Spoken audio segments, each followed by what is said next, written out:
Mifanandrefy amin'izay ihany hiadivana amin'ity fanaovana maloto akalamanjana ity dia ny fampiasana ny voambolana manaitaitra ny olona entina hiadivana ao anatin'izay trangana fanaovana maloto akalamanjana izay. Raha tsy ivona moa dia nisy ny fanehoan-kevitra izay nataon'ny lehiben'ny tetikasa ho an'izay fanaovana maloto akalamanjana izay tany amin'ny faritra Menabe.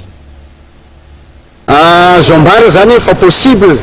ary azo atao tsara ny manala ny olona amin'ny fangarena akalamanjana satria tadidio fa ny fangaren'ny olona anankiray mangera akalamanjana dia mamahatay ny manodidina azy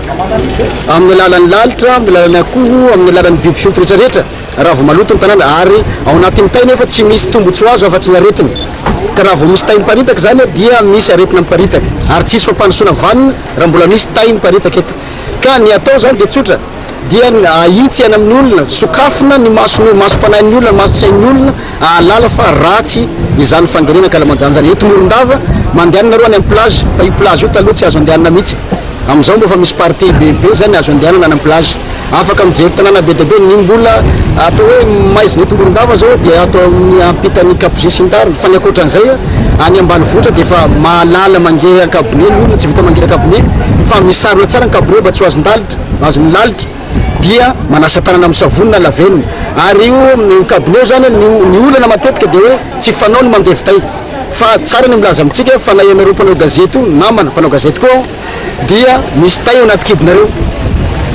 dikan'izay zany zavatra miara-monina amintsika iny tay fa tsy tokony haparitaka fa manino izy tsy mantsy izy satria mihidy tsara anaty kibontsika ao dikan'izay zany mila manao kabonetsika dia mila mihidy koa rehefa mihidy tsara dia tsy misy fofona mivoaka dia fomba ampiasaina amin'izany lavenina isany ampiasaina zany lavenina mba hatonga ny fofona mba io zany azo maîtrisena zany zay zany amin'ny ankapobeny ny ady atao eto ary tadidio na mangera faux septique nareo reo fa kosa mbola misy mangera akalamanjana eto Morondava mbola mihinana tay ihany nareo satria ny lalitra anankiray sady tsy mandeha frais na andeha avy Antananarivo tsy mandeha frais tonga eto ny lalitra anankiray nefa mahavita 8 km par jour